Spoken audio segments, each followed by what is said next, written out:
How you doing? These unplanned, spontaneous chats have to set a few things up. Be back in a second. Uh, Whatever you guys want to talk about is today's topic. Okay, hang on a second, and here we go.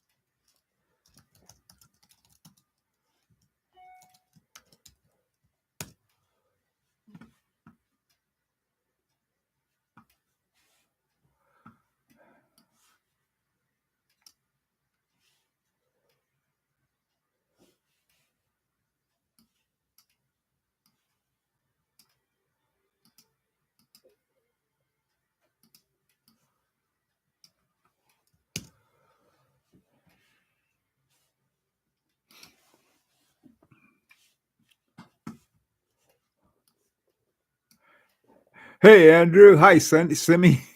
Hang on a second, guys. I'm putting up a few posters. I'll be right there, okay?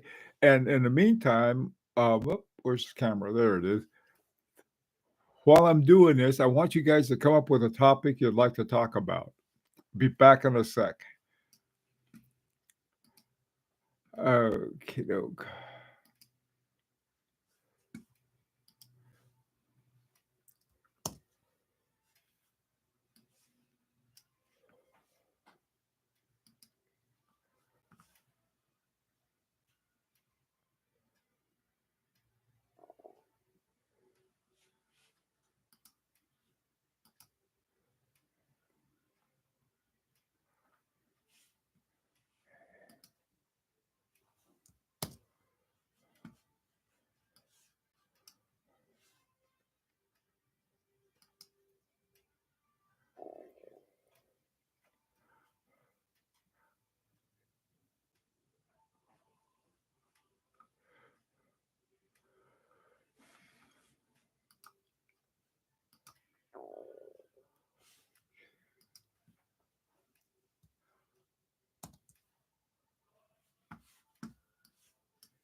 Here we go. I'm back. Hi, Stephen. Hi, 9/11. Okay, you guys, what's important? There was something, I had a topic that somebody had brought up I wanted to talk about. Take me a second to remember it. Hi, James. Damon, good to see you.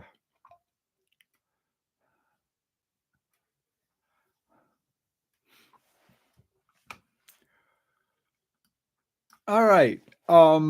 So come on, guys. Let me see. Before I can think of mine,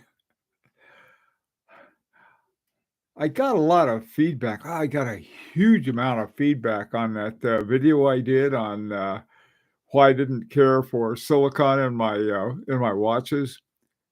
Just, I mean, most of it was really good, which surprised me. But I was glad to see. But there was some that said, well, what about this or what about that? But nobody had any detail of what their problem was with it anyway. Hi, Ronan. Topic: what is a good collection? Should there be a theme or is it a variation in quality? Wow, that's a great topic. Um, I, yeah, I, I like the about watch collection is that if you want to make God laugh, tell him your plans. That sort of seems to be my collection. Is that certain things come along, and if you can afford it and it's what you like, and you get it. If you can't afford it and you don't like it, you don't get it, but then you might change your mind. Hey, killer, hi, HRM. Or is it the story of the journey? Ooh, even better. Even much better. That is, I think that's sort of what it is.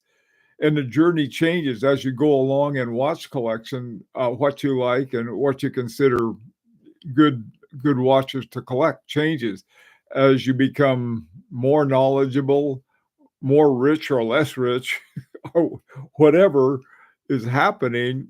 Your watches do tell the story. I think that's really an interesting topic. Hey, James, I'm collecting air, land, and sea watches from Seiko. Oh, that's a really neat topic. I have I, I don't I had uh my my two-time watches, my very favorite dual timer for taking on trips is my Parmigiani Fluier hemispheres. Can't remember the name. And I have the older version. I got it brand new, and it's been serving me for years. Well, now it needs service, and so I know what service costs with Parmigiani. Two things: one, it takes a long time, and two, it's expensive. So lucky me. But anyway, I'm gonna have to have that thing fixed before I go on another trip. But that was see, the thing is that you might plan a trip, but you don't plan your watch how it's going. The last one I took um, was my Van Cleef and Arpels with the. Let me see if I can remember the name of it. It's called Air DC at Ur Daer, which means time here and time elsewhere. Wonderful watch. I love that watch. But I wanted to take another dual timer, and so that went into the bank vault with some other watches I have that I want to keep nice and safe, and so it wasn't available.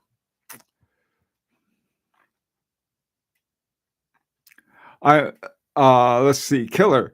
I My watch collection is just a random conglomeration of whatever I like. Yeah, that makes perfect sense to me. It really does. I think what we like at different times does change. Um, Initially, what I started with was, of all things, was I wanted to have the Holy Trinity, and so I started with a Patek Philippe. I got a little Calatrava, and then I got a Vacheron Constantin overseas, and then I got a Audemars Piguet. I think it was the Jules Audemars, but I'm not positive. So I had those three watches. Well, I wore my Vacheron Constantin all the time. And this was while I was still before I retired. So I had on my Vacheron Constantin all the time. Love that watch, the overseas. My I really liked my Calatrava. It was like when I wound it, it was like it felt like it was going sort of the stem went into a jewel chest. Just a beautiful watch, kept great time. Two problems. At the time, remember, I was sort of really getting into high horology and had a love for watches for a long time, but I really didn't take it seriously. And so I listened to everybody. And in this case, it's probably a good idea. They said, "Oh, you got to be careful, where you wear that Calatrava. It's a dress watch and for gentle kinds of things. Whereas my sports watch, my overseas was sort of my rough, tough one.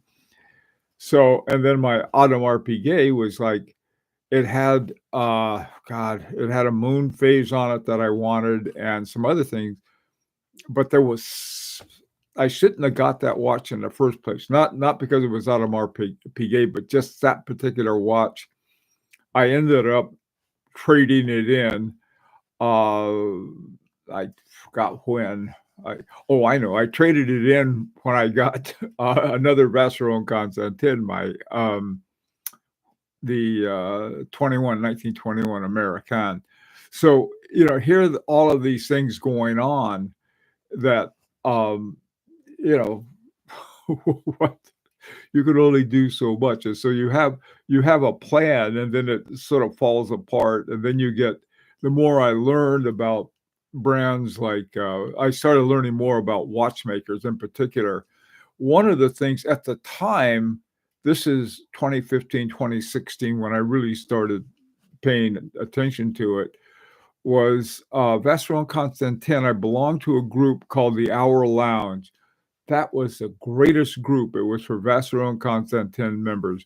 And so we got all of this information. We had the people who were involved in it, very knowledgeable. And so I learned a lot from them, but it was all about Vacheron Constantin. And one of the things I learned was that they were coming out with this new movement, the 5100, for the new overseas. Well, they did come out with it, and it was just a tip-top movement. So anybody with a overseas with 6 horns, the ones with 8 horns are the older ones like I had, but the ones with 6 horns are that great movement. That and the Quadrille that I always tell people about, and somehow it never ended up on my wrist. Okay, so what else do you guys have here? Air to go. Okay. David, Formula One new season. All drivers with a new sponsor watches in the Alpine team. Oh, wow, Damon, are you getting are you getting the H Moser, one of those? That'd be neat. Hi, Ronan. Let's see what you got. Less rich, of course. Yeah, we all are. Primarily because of watches. HRM, I'm seriously considering a Chopard LUC Mark III. Caliber 3.96, stunning, and can regularly find them around 4 to 5 thousand. Perfect size. Yeah, those are neat watches at HRM. Really nice watches, and you can get them. I tell you, I think you can get those in gold for around that price too. That'd be nice. Chopard caliber 1.96 is Geneva Seal, great caliber. They tend to be a little more expensive, I think, Damon, but you're right. Hello, Caesar. How you doing? Man, I tell you, Caesar's got the most liberal parole officer. I'm always glad to see you. Hey, Tim, killer. When I started, I thought I like automatic sports watches. Yeah, that a lot of people start that way. Um, and I didn't know that there was a big big difference. That's how clueless I was. Yeah, but that's a great starting point. I sort of the one that I wore every day was very much a luxury sports automatic. But then I started with a dress watch, a very dress watch that I was told I couldn't wear except in dress occasions. Now I have a distinct preference for manual winders, and especially dress watches or dress leaning watches. Yeah, same here. This is I I don't know. This is sort of a I guess if it's a dress watch or an office watch, something you can wear every day. This is my FP Journe Chronomat Surveying, and it is just a nice watch to wear a lot. And the other one that I like to wear a lot is my Etude number 1 from Larique. This watch, and they're both hand wound, and time only, small seconds and they both have odd places for small seconds. The small seconds is between a 7 and 8 on my FP Journe, and it's about 8:45 on my on this other one. And I like them because of that. I mean, among other things, I like the whole idea of observatory hands. I'm trying to think, I don't even know what hands these are. They're just sword hands, I guess. I don't know. Okay, what else do you guys have? Kind of funny that the modern Calatrava has the same water resistance as an Aquanaut. Yeah, in case you in case you drop it in the pool and you have to dive after it. It it ought to come with a one of those things that automatically expand into a life raft, and whoop, up comes the Calatrava. By the way, what I'm working on Friday's,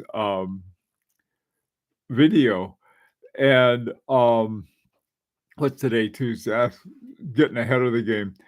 But one of the things I thought, well, it'd be fun to look at are the Patek Philippe's with the Geneva seal. And so that's what I've been looking at. A lot of fun, a lot of great watches there. One thing that struck me though, and I got to say this, and I don't mean to offend anybody who's a Patek Philippe lover, or at least a post 2009 silicon hairspring imbued Patek Philippe. But one of the things that Patek Philippe did not have to do was to give themselves their own seal of approval. It reminded me of a kid he turns in his book reports on something banal like on farts. He said, "I'm going to do a book report on farts." And so he goes out and he does all this thing on farts. And his teacher turns his paper back with, like, oh, that wasn't right. And so she doesn't put a star on it. All the other kids have their stars on it. And so the kid comes home and he tells his mother that he didn't get a star. And his mother says, "Oh, that's okay, Junior. Mommy will give you your own star." And so here, and she gets a little star, a stickum star, and puts it on his paper and passes him on the head. That's what Patek Philippe did. They couldn't get the Geneva seal, so they gave themselves their own Geneva seal. Of all of the watch companies in the world, Patek Philippe is well known enough, has a great has great quality watches, but they didn't have to give themselves a seal because the Geneva seal said, "We're not gonna do it because you're cramming those things with silicone hairspray." I don't know why. It sort of tickled me, and so I thought, "Well, I'm gonna go look at all the Patek Philippe's before 2009," and man, I tell you, there are quite a few of them. And, but, not even those, not all of them had that, or at least the people that post their watches for sale. Been looking at those. A lot of them don't have enough sense to turn the rotor so you can see the Geneva seal that's stamped on the movement. It's really amazing. I've been looking at these things. Guys put up their watches for sale. They're out of focus. They instead of doing something elegant with the numbers, I simply change the numbers on what the serial number is. I just change them rather than X them out with some. This one guy has this big white thing over it, and it looks like a scar more than a. They can do a little, spend a little time and you know play the forger. Okay, enough about my weird stuff. Okay, so let's see what else is going on here. 9/11, I appreciate good variety in my collection of things, including watches. I have soft sports for classic design and enamel dials, but I look forward to a nice Guy Locher dial at some point. I'm very much the same way. I like a variety. There's certain things I end up with that are more the same because I'm not paying attention. I just sort of have my tongue hanging out. Oh boy, I want that. And sometimes you can find out about your own preferences by looking back and see what in fact you got. Benjamin, how you doing? HRM. Oh, congratulations on your new show part. Thanks. That's a nice thing, Benjamin. Killer. Speaking of Lyric, I'm excited to have signed up for number 4. I've always been interested in getting a jump hour, but never took a leap. That is going to be a super watch. It really is. Um, I would have been involved, but I got 2 great jump hour watches, and so I thought, "Well, I don't wanna," and beside, uh, being a coordinator, that is a lot of work, so I thought, "I'll take a break," and, Abdul's gonna do a really good job on that one. So, that's a cool thing, Killer. Whoops, here's Abdul. I was saying something nice behind your back about you, Abdul, so cover your ears. Hey, Ben, good morning. Can you cause damage a manual watch if you wind it up all the way on a regular basis? You shouldn't.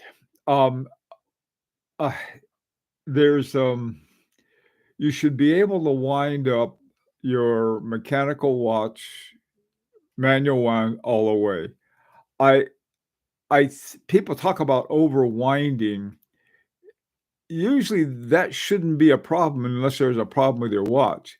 Um, Sometimes I try to time it right before I hit the wall on it. One of the nice things on this one is, where is it? I think this is it right here. It's a power reserve indicator. I wind away and watch the power reserve indicator. The power reserve indicator on my Beauvais 1930, when I wind it up all the way and it gets to the top, the power reserve indicator goes "Bip," like that, and it's sort of like it slips. So I can wind it up all the way, and when it starts slipping, I know that's as much as I can wind it. But that's a very good point.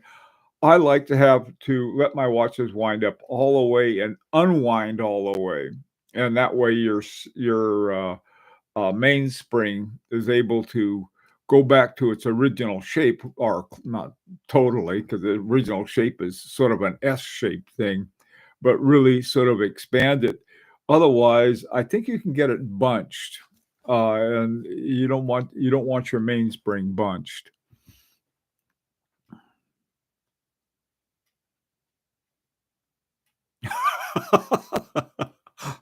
Okay. Oh, next week topic: Patek Philippe and the book report on farts. Okay. I was just thinking of something banal. Kids do that kind of stuff. Hey, Van Cruel, how you doing? Just watching a Teddy Bhattacharya's new Video 21 dress watches that you can wear daily. The algorithm likes this because people tend to go for that, including me. There you go. Um, Breguet Classique appeals to me, but I am slightly put off by the smaller movements. 911, the one that I absolutely love the looks of is the Breguet Tradition. It looks like something Abraham Louis Breguet made. Even the shape of the rotor looks like a guillotine blade, but then why would you put silicon in something that's the Breguet Tradition, or the Classique for that matter? I like the Classique too, but I like the one I think it's from the '80s, that Daniel Roth designed and made. Those are the ones that, I think the 203031 are one of those. Hi, Solar Music. When do you think Frederique Constant will gain acceptance from watch snobs? Even winning a Geneva seal doesn't seem to cut them slack. I didn't know that they had a Geneva seal, Solarmatic. Yeah, be careful who you call a watch snob. I say that because it's you don't have to be a watch snob to have sort of a sort of a sense of quality. And because a person has a sense of quality, now I'm of two minds with Freddy's. Okay, Frederique Constant. On the one hand, I really like them. They have their own movement. A Dutch couple had started them, and then they got sold, and I think they finally ended up with Citizen watches. And somebody was claiming or pointed out, he said, well, they have a Chinese made steel case. And to me, that So what? That doesn't bother me. Um, I've handled them before, and the rest of the watches are very well made. But I think that what they try to do is that they wanna have a top prestige watch at an affordable price, and there's certain little things that they do that don't have the kind of quality that certain people want. But I think overall, Frederique Constants are very much underrated, and I'm starting to look at them a lot closer. But there are things that they do that what did you cut that quarter for kind of thing. Von Cruel. There's a Chinese brand, Farsuit that, does cheap jumping hour watches. I haven't tried one, but that's a good that's a cool complication. Yeah, I got my, sort of checked off my regulator, box, and I got a, perpetual it's called a perpetual regulator. Perpetual is the name of the Hong Kong watch club. 200 bucks, thing works great. Hi, Frog Midas.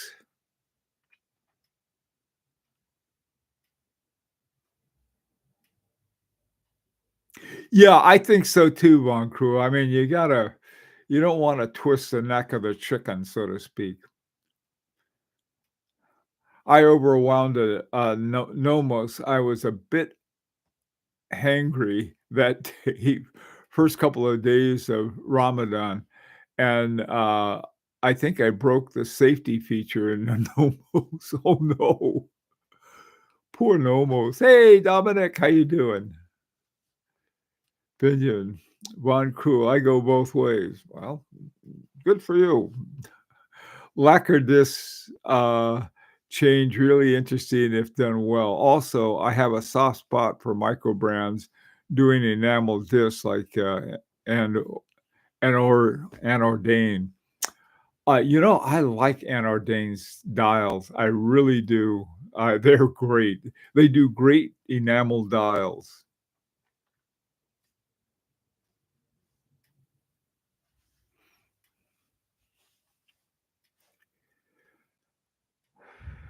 Killer. Excited to see you. What? Yeah, me too with Abdul.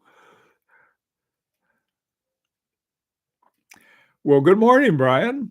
Glad to see you. How's the dogs? Older mainsprings, didn't have the S shape.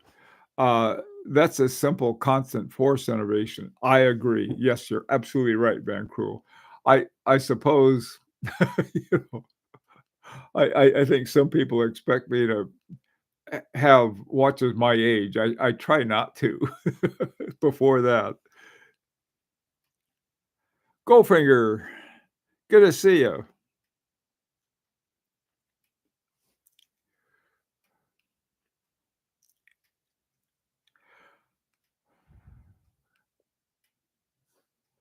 Frederick Constant will get respect, once they acknowledge, their in-house movement is based on an ETA 2824-2. Was there original HRM? Was there original, movement based on that? Now, there's a difference between it being based on, ETA 2824-2 and having the same dimensions. The, Soprod 810 has the same dimensions, I think, as, it's not the 24, but the 29, I think, but not at all the same watch. They had the same dimensions so that watch companies could buy it and wouldn't have to go through all of the redevelopment of their cases. They could just put it in a case that existed. But I thought that, Frederick Constant had their own, sort of from the ground up movement. Could be wrong. Brigade Tradition Classique with silicon hairspring feels like an oxymoron. Yeah, or it should be modern atypical. I think modern apocalypse might be another name for them too.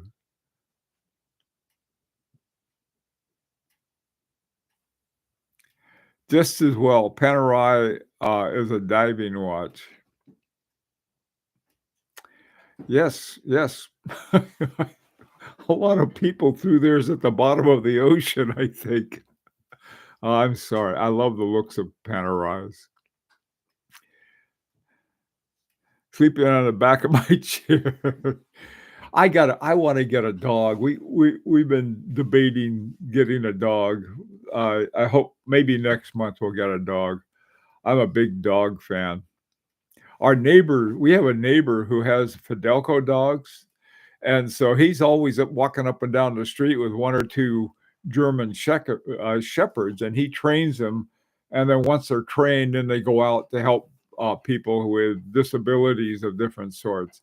And it's interesting because some of them are great dogs, but they're just not good for helping the blind or something like that. They're all they wanna do is have fun, you know, just like Cyndi Lauper said, they just wanna have fun.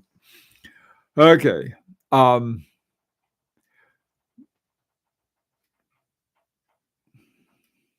HRM should make a video on, uh, Ludus Blues someday. They have an enamel specialist and, use Fabrique de Temps movements.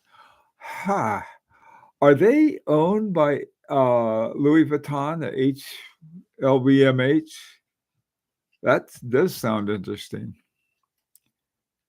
They lied about their movements, before as Benjamin Tag, what and Breitling did as well. I'm not surprised about Breitling, but, I'm surprised about Frederique Constant.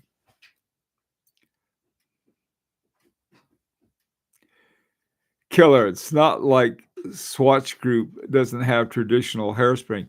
That's the point. They've got a great hairspring, Killer. I agree, and why they should say, "Okay, you guys get the, silicone hairspring," because they could care less. You could put a hamster in a running wheel as far as some people are concerned, but other ones really want sort of the transitional metals that were used when Louis Breguet was making watches.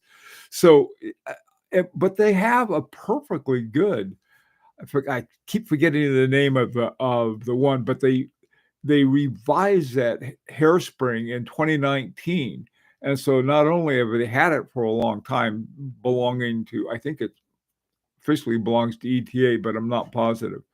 But that hairspring is a great hairspring, and why they don't use it in like in their brigades, their Blanc Ponds, and a number of these other ones that are, you could have a curb regulator or do all kinds of things like that. I absolutely 100% agree with that, Killer.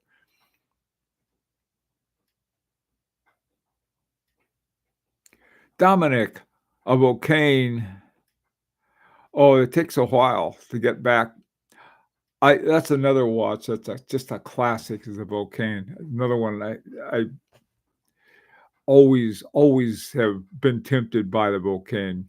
The Volcane President. Love that one, Dominic. Someone needs to save Breguet from Fupidity. Yeah, I don't think Swatch is gonna save anybody from anything. Swatch took a huge hit on their traditional watches. I mean, they like a seriously big hit, and I think to a great extent, it's like these smartwatches from Apple. Um, those things are fantastic. There there's I guess you wouldn't there's no horology. There is electronic and internet and all the kinds of things like that, and, Bluetooth and you name it. But really, they're not horology any more than my iPhone is. So, that keeps great time, by the way. Hey, we're in sort of an interesting, sort of a little time between the time the Americans go into daylight saving times and the Europeans and possibly the rest of the world go into daylight saving time. So Here it's 11:45, and instead of being, I don't know, 6 hours in front of us, Central European time, I think is 5, or maybe that's GMT. I'm not sure, but there's sort of a funny, funny gap. And then once, I think it's the last Sunday of this month, Europe will go into daylight saving, and then we can get things coordinated again. It's sort of a weird time.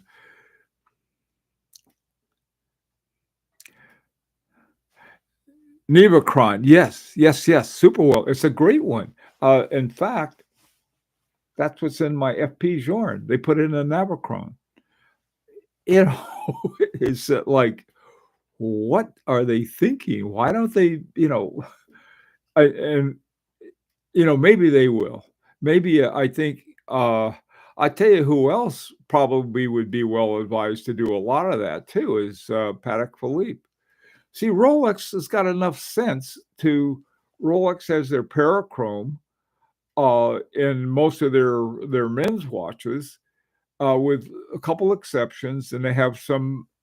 They have also quartz in some of their women's watches, but so I mean, those there are all kinds of sensible reasons, and I think Rolex is no dummy when it comes to sales and making money at all. But I don't know. I I think brands.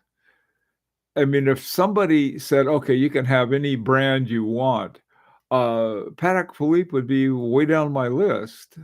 As far as popular brands are concerned, I'd much rather have an H. Moser. I'd much rather have a Vacheron Constantin, Audemars Piguet. Well, certainly one Audemars Piguet. There are a lot of watches I'd rather have. Of course, FP Journes and Agenor watches. Those kinds of watches I'd much rather have than a Patek Philippe. I used to want nothing but a Patek Philippe, and then they did the switcheroo on me, and it's like, what did you do that for? Anyway, enough of that. I have a whole video I did on it, so I can keep shut my mouth. Okay, what else is going on? Abdul, yeah, you guys are aware of that. Won't be long till we see Breguet's smartwatch. I've been watching. I since I sub the only I tell you the only print magazine beside Europa Star that I subscribe to is the New Yorker, and the Omega and Rolex. And of all things, there was one by Christopher Ward, a couple by Christopher Ward. Those ads are fairly expensive, though. The ones that Rolex has emphasize the parachrom hairspring, whereas the ones they start having Blancpain and Swatch. Swatch wants to know that they really have some special watches. Well, that makes people not want them. They have like, I got to pay that much for a Blancpain. I want to have a, Frederique Piguet movement in it, not, something that comes out of a Silicon Valley. Okay, enough of that.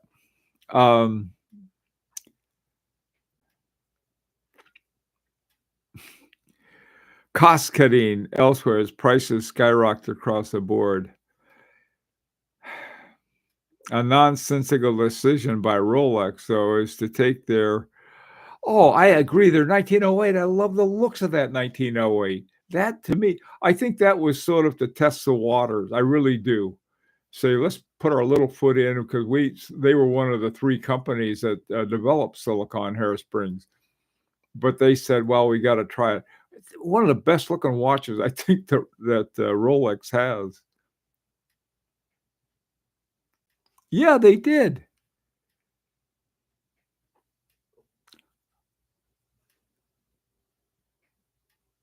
Oh, I didn't know that. HRM, did Girard-Perregaux use it not as a hairspring, but in that other thing that they had to use in constant force. Dominic, I have a complaint about service. It beats watches. It's clocks. Chelsea quoted 2 to 3 months. Oh, wow. It took 17 months. A friend of mine sent in a Parmigiani Colpa, sent in a Parmigiani Colpa.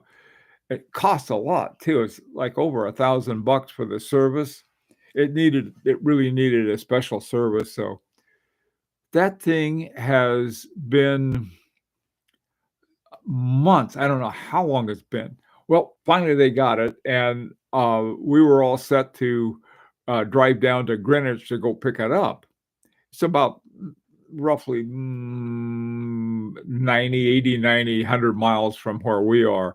It's one of the few places you can go in Connecticut from the top down to the panhandle, and you're still in the state when you drive that long. But so we were all set to go. Well, I bounced a big hole in my head, and my wife wouldn't let me go.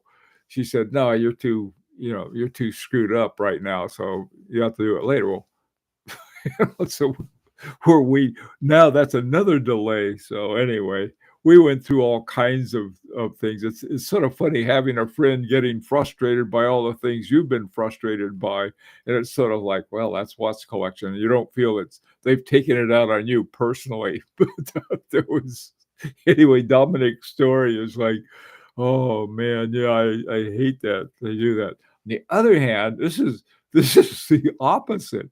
Chanel told me that it would take 6 months to get my Chanel Monsieur fixed. They did it in like I think it was 6 weeks, and they had it back. They sent it to Switzerland. They did some major work on it. Then they sent it back to the U.S., where Chanel has its own servicing to check out, make sure everything is right. Then they gave it back, but I didn't have to go pick it up. They sent it to me, not a single charge, not for the shipment, not for the repair, not for the new parts, nothing. So anyway, if you want a good experience, I can recommend Chanel. I don't know about the J12, but their other ones are great. Hi, Junior. How you doing? That 3 bits constant force mechanism was originally designed and developed by Rolex. Oh, I didn't know that. Yeah, but that's the one I was wondering. That was where they got it. That doesn't look like a normal hairspring. It looks like something else. I think if I'm thinking about the same thing, HRM costs $100 to $1,200. Not only is it expensive, it's late. What more can you want? That sounds like watch collection, Dominic, not just clocks. I think they could use silicone hairspring. It should be used in under 5K. Like they do with quartz. Yeah, you want $10 off go down to the corner of Fifth Avenue and 47th Street. It's like, hey, look at my quartz watches. Look at my Patek Philippe court watches. That's on 47th and 5th. I think they could use Abdul. I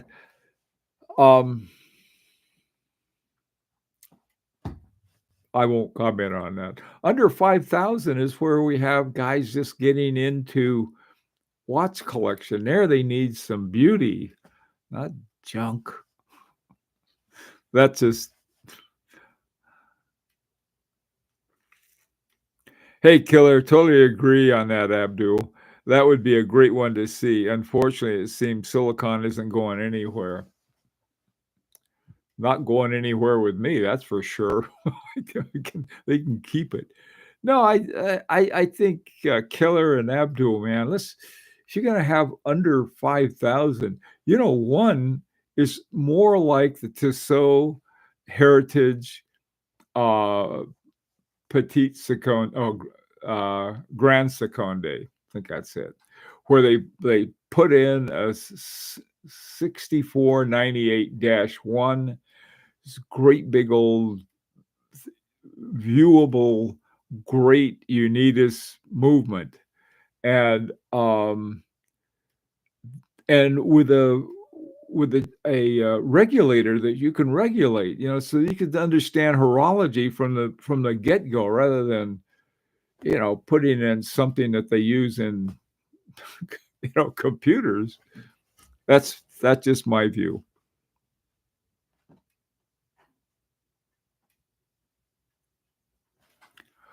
I don't know why, Abdul, but I agree with Chanel's customer service. Man, they are great. They're I'm trying to think what those watches are. They're about 40,000 for the Monsieur right now. Uh, more recently, they've been going contact us for the price, and you know what that means. What it means is that as the prices go up and down, their MSRP goes up and down. But the last time I looked, they're around 40,000, uh, which is like, come on, man.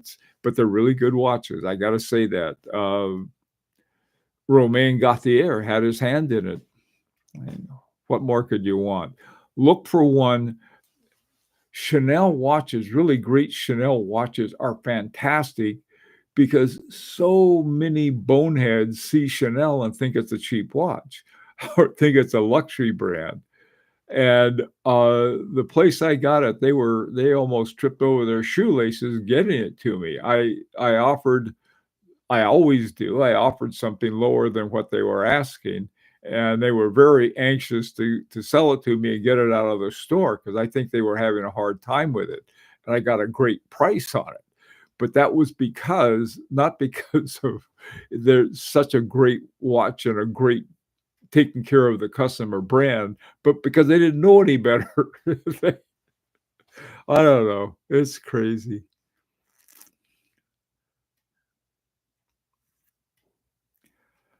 A slow repair process would make me not buy a particular watch. Kurt Vonnegut quote, another flaw in a human character is that everybody wants to build and nobody wants to maintenance. You know, for Bennett is apparently there are a lot of places that have that problem. A whole lot. And I think maintenance is equally important as the initial structure.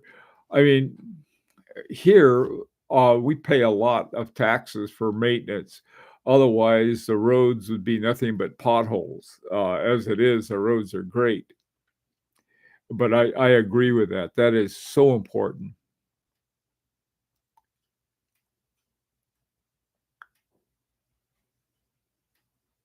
What?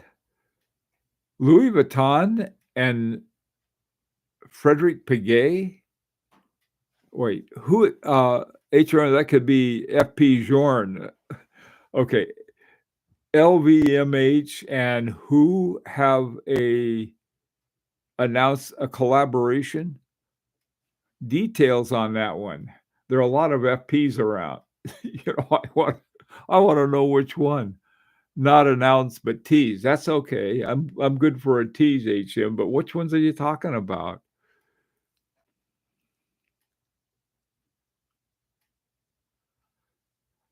Okay. Hey, John D. How you doing? Not sure why all the hate for silicon. It's not hate, John D. It's just a matter of taste. It's just like I wouldn't want if I had a Rembrandt and I said that, I need a restoration. I wouldn't want somebody to do it with acrylic. It's just something. It's not hate. I mean, this is I mean, the role for Patek Philippe and people with that to play the victim. Oh, we're the victim. Let's face it, they put it in because it was cheaper and easier to maintain. It had nothing to do with the sort of traditional horology. But the tier, oh, people are picking on me and they hate me. It's not hate. It's simply that's why. So I'm not going to buy those. Okay, John, what do you have to say? May not be artisanal or repairable, but it's replaceable, which is a supercar. You get a supercar. Listen, John D., If you want it, get it. This is if you want to watch simply because it keeps good time and it's not going to magnetize, get one with silicon. It's much better. Or you can simply use your iPhone that's full of silicon or your computer that's full of silicon to give you what the atomic clock says is the correct time.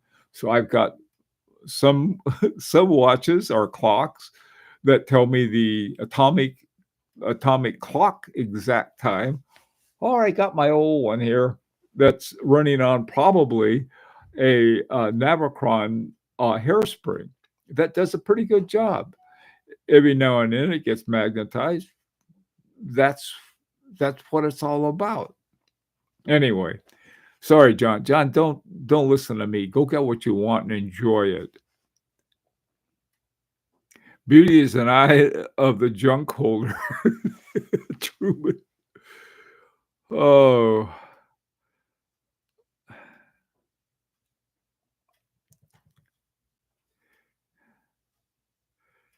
if anyone is looking for interesting watch, there is Cartier Mass Mystery listed for sale on Chrono 24. Those are interesting watches. Hi, Von Cruel. 64.97.98 are great for learning. Many start there because they're a bit larger, very simple, no date. What I found out, Don Cruel, about the 64.97.98, the Unitas, they are incredibly good designs. I mean, they're like really excellent horological designs, not just because they're easy to maintain, but there is something about all of the ratios they use and everything else that gives them the kind of constant force and other good things about it. I I regulated one of those down to zero once, gave it to my grandson, and that thing still keeps perfect time. So I've got I think there I think you see a lot of watches that don't say they're 64.97 or 98, but they're based on a lot of that. So be nice to them, and I'll be nice to Silicon. Okay, supercars. LB and FP Journe. Oh, okay. That's the tease. It's really funny. LVMH and Chanel are not on they are competitors. And here Chanel owns what, 20% or 25%. That's interesting. That's really interesting. HRM. Where'd you see that tease? I haven't seen it yet. On Instagram. Okay, I'll take a look for it there.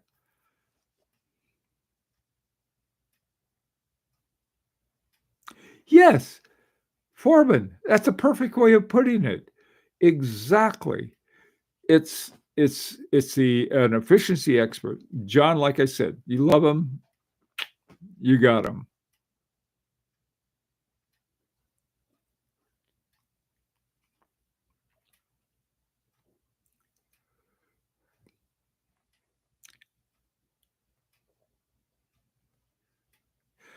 Dominic, I haven't heard it put that way.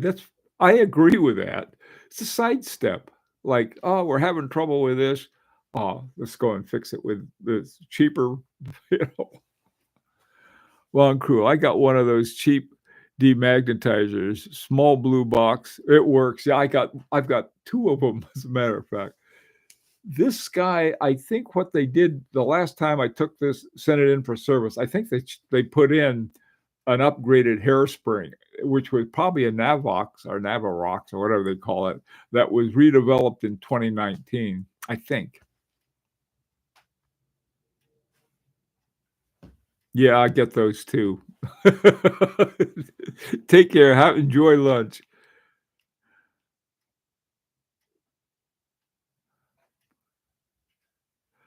Okay, Truman. God, We have a special Truman, no one is gonna call you a pervert. So I just want you to know on Watch Art side, we take care of our perverts and don't let people make fun of them. Pervs. Okay. Oh, Dominic, you too. My God.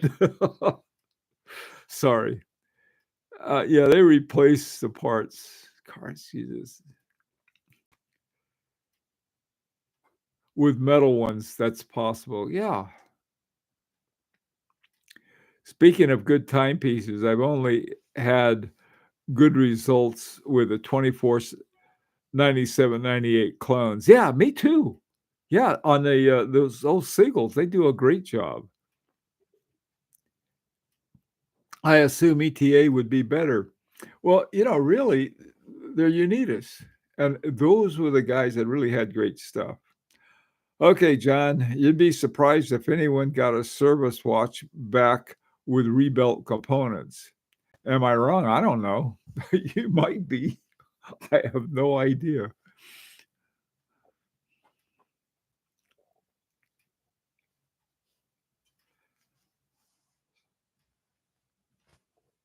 Hi, Koji. How you doing? There's an infinite division, an entire division at Patek Philippe that decided to uh,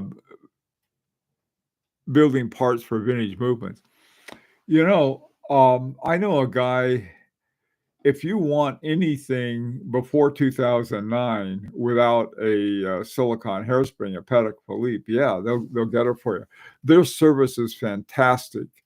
I went there. I went to their parts department at that's and probably their service department that's in what's it called? The it's a center. They're a big center that they have in New York, and was really a trip. And they're extremely efficient. They had a girl there at the front desk, and when they went to get the parts, they had all this chocolate out there. And so me and Fernando we had a chocolate, and then as soon as we did, she'd put one back. It was really like, okay. Rockefeller Center. That's what I was trying to think of. They have a place in Rockefeller Center. One of these days, I'm going to get a Patek Philippe from the old days with a Geneva seal on it. Then I can go back and hang out with them.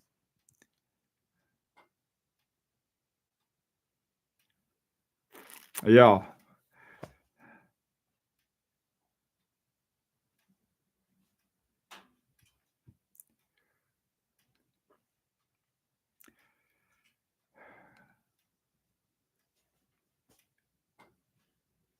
Yes, Abdul, good point. Yeah, this is not instead of throwing the parts out, too, sometimes it takes something this is what we're losing. We're losing skilled watchmakers. I mean, who's gonna do the repairs on it?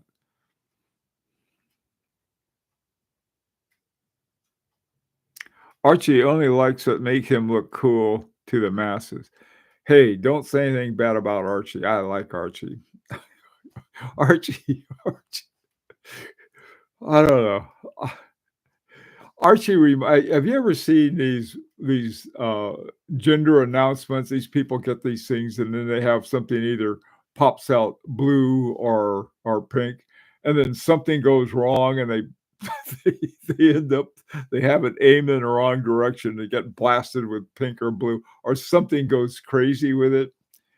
That's We need that to have some fun, and that's what Archie is. Archie is our sort of our, our gender reveal bam announcement.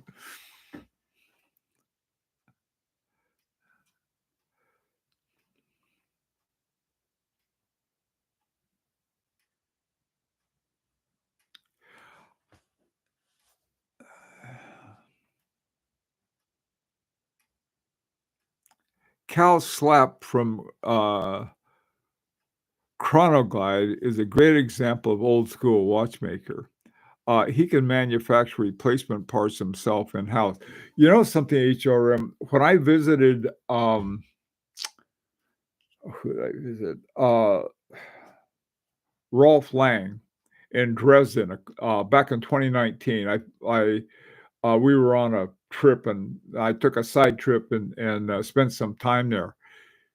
He does everything by hand. He showed me this piece of looked like it had, been part of something that blew up, a piece of metal, that he used and then he would fix it up and do everything that a real watchmaker does. One of the reasons I think that, he had so much talent was that during World War II, Dresden was bombed to smithereens near the end of the war, and they had this entire museum of mechanical, devices and so forth, and at the time, growing up, he could not be a watchmaker because at the time the Soviets felt that nobody who came from a family of watchmakers could become a watchmakers because that would be some unfair advantage. And so he became sort of a micro mechanic and spent all of his time in the Dresden micro mechanic uh, museum. Well, his skill became incredible for anything in watchmaking. Because remember, he came from a watchmaking family. His father and great grandfather and so forth were watchmakers in Dresden. So, with the reunification, then he could make watches, and he did some great things for Tutima. I think he made a minute repeater for them, if I'm not mistaken. I could be. He worked with Alanga, and finally, when I met with him, he had his own company.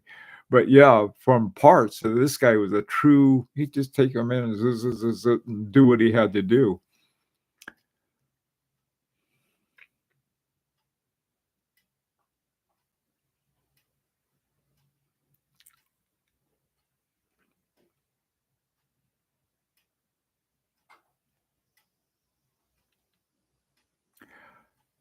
Patek Philippe Neptune, yeah, that's one of the old ones. That was sort of the precursor to the uh, Nautilus, I think. Yeah, yeah, that is a very interesting one.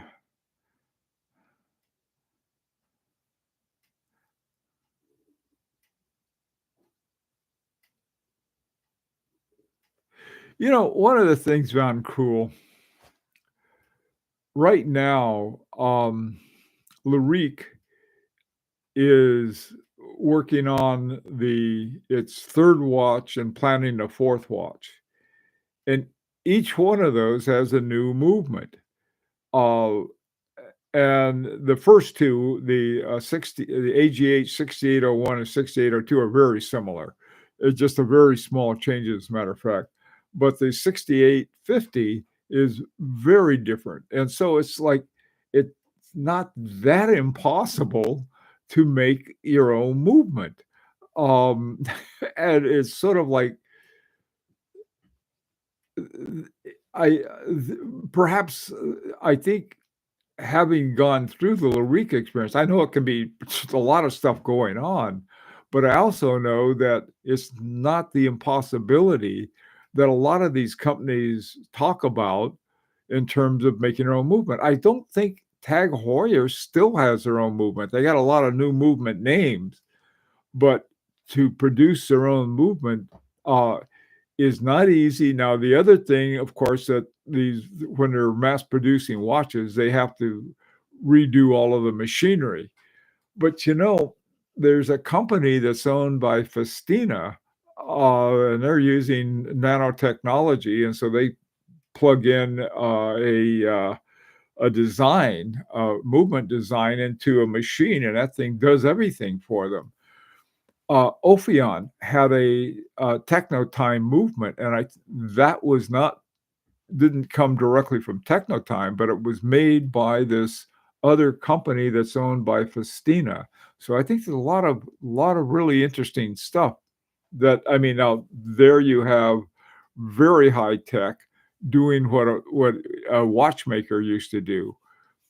So that's sort of another interesting area.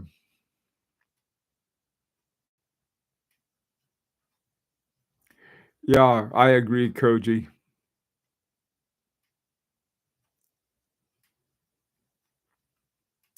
Yeah, HRM, you're right. This is one of the things that it's cheaper to put a replacement in, but who also gets thrown out is a watchmaker. They say, oh well, we're here. We got all these watchmakers that do all of these specialized things, and we have a machine that can do it. One of the first robots that started replacing people was the ATM machine. It used to be you go into a bank and there are all these tellers. Now you got one or two tellers in a bank, and then you have an ATM machine that they would much prefer that you use rather than bothering one of the tellers. And so I think you're getting the same thing with, I mean, CAD and things like that that are used in a design. That's a totally different issue because you can design using modern tools to design traditional parts and things, and that's what I don't understand why it's so difficult.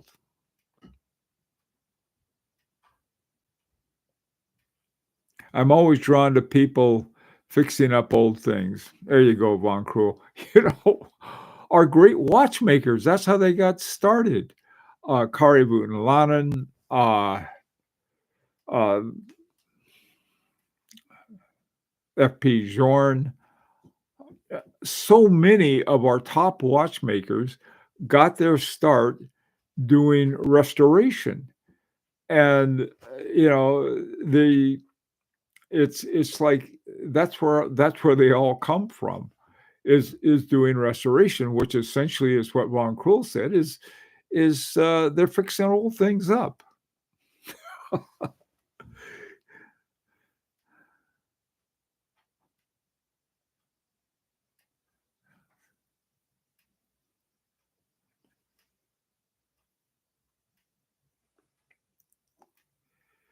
Oh, hey, John. Yeah, listen, you're right. I try not to. The thing is, I don't hate them. People keep saying, "Well, what do you hate them for?" I don't hate silicon. I just prefer other things. It's sort of like you meet two girls and you like one better than the other. You don't have to hate the other one. Where's Foreman? Foreman will say, "No, I would take them both." Okay, killer. I see every time I hear Ophion, I think of Osleon. The latter, has a phenomenal price, just way too expensive, yeah. 911. I'm drawn to those folks too. Yeah, I think they are. Thankfully, it's very nuanced, an educational discussion. Now, Koji, don't call us educational and nuanced. It'll go to our heads. We'll think we're smarter than we really are. There's an incredible deal on Chrono 24 for a Chopard LUC tick twisted skeleton. Super unique piece. All right. Killer. The great thing about this channel is the wealth of knowledge we're able to get. Not from me. I'm a hack. Hey, I got so I can't tell you about it right now, but I had actually invented something uh, for mechanical watch that I may get a patent on. I'm hoping, or may not. Well, I may get the patent, but I'm going to give it to somebody else who will who's doing watches. That's another fun thing. You can come up with ideas and actually implement them.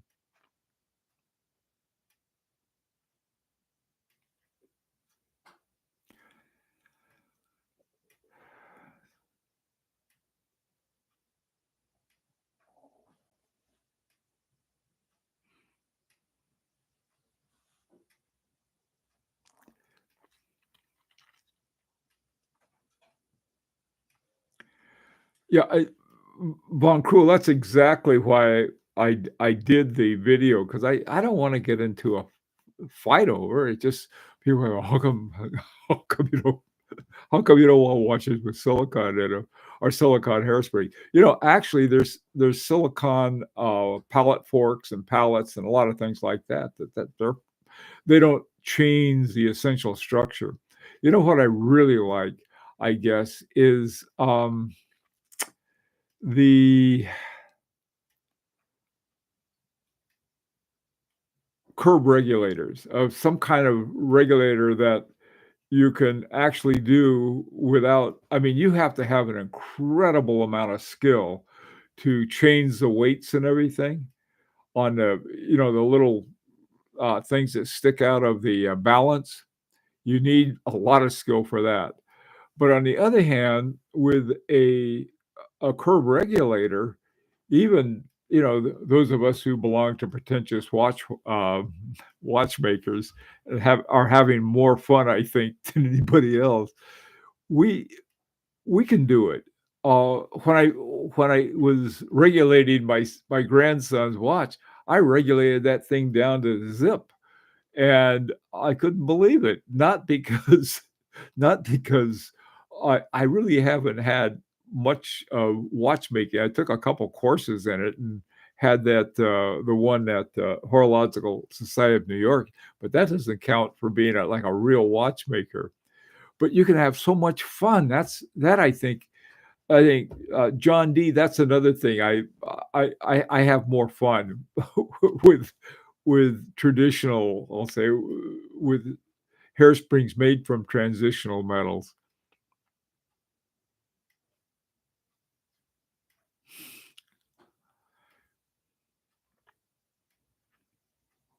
Yeah, Abdul. Yeah, that thing, I hope it works. I mean, right now it's an ideal on a sketch. We'll see what happens.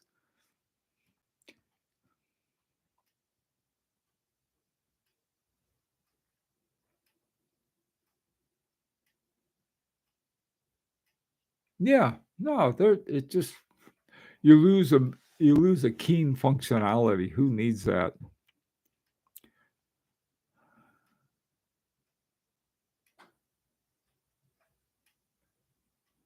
Oh, yeah, Benjamin. Those I'll tell you, watching Roger Smith make a case, he starts with a rod of gold and he grinds it up and does all of this stuff, and he comes out with a case. My God, I'll tell you, that is amazing to watch.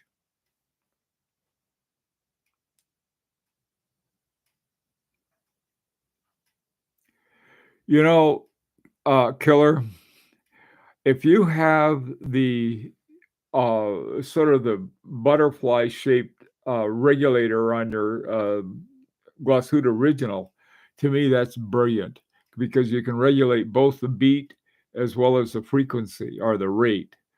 And I don't blame you for being afraid of it. I would never try to mess with this one. It was never. I mean, there's a difference between doing regulations on a Chinese clone of a 6498 and doing it on anything that's on a really expensive watch. I've been tempted, but I thought, "Wait a minute, what are you thinking?" The the swan neck, though, is one there's a it's really interesting. The one on my, H m Langenheim, Frederick II, if you look at the screw, y y here you have the screw, and then there's a little hole in it, and you stick a little stick in there, and then you turn it one way. You pull the stick one way or the other rather than sticking a screwdriver at the end to turn it one way or the other, for, fine tuning on that. I think that's really cool. Anyway, guys, I better wrap up here. I've gotta run, and back to work on my Patek Philippe's that had, uh, Geneva seals. Thanks you all for coming, and thanks for your conversation, ideas, wonderful thoughts you've had. I like a lot of the way you put things too. Uh, Dominic and Killer and all of you guys, Van Cruel, the insights. I think that's important. Abdul, you guys, all of you have some really interesting things to say. I thank you for it. Take care, and we'll see you next time.